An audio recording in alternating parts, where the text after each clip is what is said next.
Our economic development bills, as we'd all know, have taken on a whole new perspective, given the state of our economy and given the rise of recent debates about the efficacy of tax incentives as used by our states and other states. And I'd like to begin by saying that House Bill 191, in its original formation in the House, focused on two philosophical perspectives.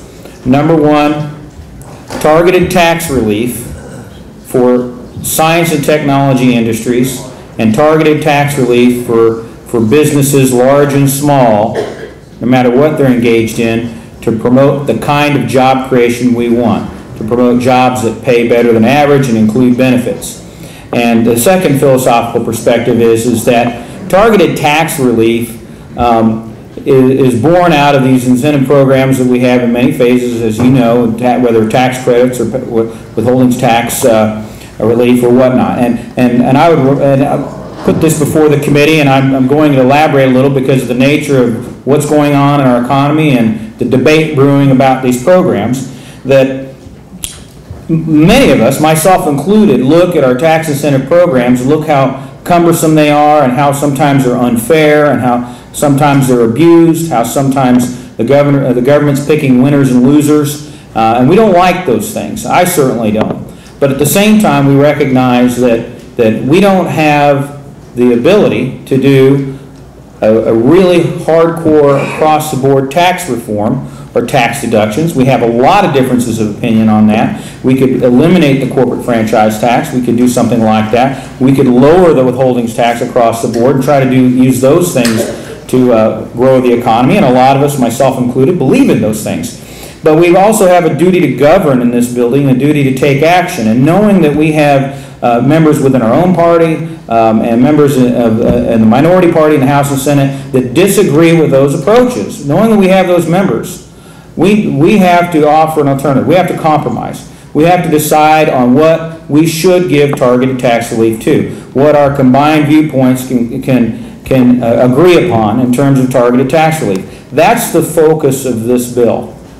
Growing jobs through proven methods, focusing in on science and technology, allowing application to big and small business, and remembering that in the end, whatever our differences are, we have to come up with things we can agree upon to help promote the economy. So that being said, I'll go into the highlights of the bill, and I'm going to give some extra data that I might normally do in a hearing just because I feel like it's important now more than ever that we get into exactly why we believe these programs are good. I would as the committee may be aware, looking at the bill, much of what we have, and for the most part, are bills that we've heard in committee before or have been passed out of the House or Senate before. Very little is actually brand new. And going in order of how the bill is set up, we've got in this particular bill, in House Bill 191, an extension, a significant extension in the tax incentive under Chapter 135 for attracting corporate headquarters.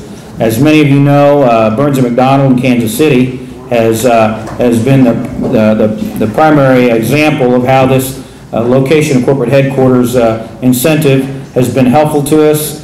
Since its inception through 2008, this firm's employees have contributed $10.8 million in the state of Missouri's tax base and income tax withheld, representing 65% increase since 2003. Additionally, this firm alone has invested $93 million in real estate and capitalized rents and fixed assets to support its growth. In this particular industry, with regard to Burns & McDonnell Engineering, it's a growth area despite the bad economy given the nature of what they do. We've sought to extend this and make sure we capture their growth. This particular company, for example, is looking at signing a 25-year lease and significantly expanding once again in Kansas City. We'd like to keep them here. It's promoting the types of jobs in engineering and technology that we all would like to see in the state because it does help us lead to so many other things.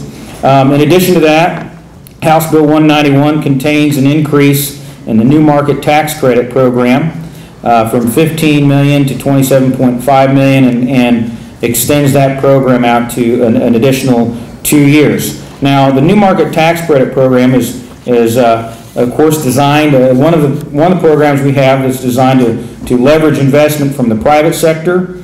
It is a program that has, I believe, performed well and deserves the opportunity to be reviewed for some expansion, especially in a difficult economy with a stressed credit market. I think this is a fair approach, and it compromises a lot of different views on these issues. But if you look at what it has done in the past, its existing program already incentivized a capital investment of $186 million. And if you look at the activity today, you can see that it's just in 10 months, the $186 million that we were incentivizing was already totally allocated, with $110 million in direct capital invested through 2008, $59 million in follow-up investment, 25 companies participating. 100% of those companies are providing health care. 85% of those companies are providing a retirement benefit, include the manufacturing sector, environmental sector, financial services, technology, and education. We have 1,700 jobs thus far that we've retained or created that we know of. 175 of those alone were just construction jobs, with an average salary of $45,000 a year. We've had $31 million in new revenue to the state general fund in the first 12 months. $26 million in new local revenue through local sales tax and property taxes in the first 12 months. And if we're looking at projected economic impact, looking at past being one of the best examples for future performance, we're looking at least another $28 million per year in new tax revenue for the state. This program leverages the investment we want, and another $32 million per year in local tax revenue. So there are some incentives there. We can show that there's some performance in that.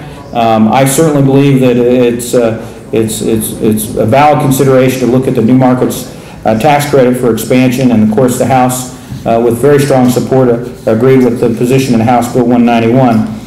In addition to that, there is a section in here dealing with underground data storage. Originally, the bill had a limitation of 2 million square foot to participate. One of my friends on the Democrat side of the aisle felt like that needed to be reduced to 500,000 square foot. I agreed.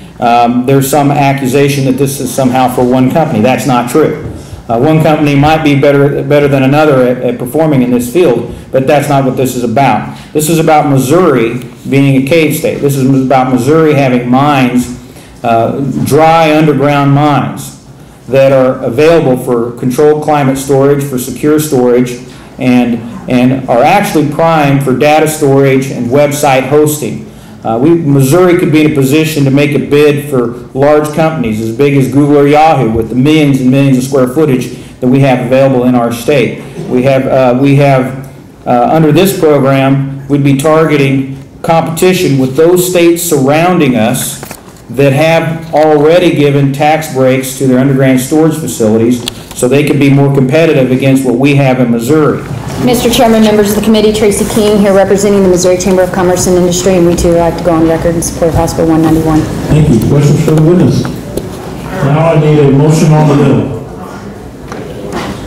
Motion made by Senator McKenna, seconded by Senator Callahan to vote Senate Committee substitute for Senate Bill 45 and all do pass. Questions? Christopher, call the roll. Preside. Aye. Dempsey. Aye. Goodman. Aye. Lemke. Aye. Pierce. Aye. Ridgeway. No. Schmidt. Aye. Callahan. Aye. McKenna. Aye. Schumeyer.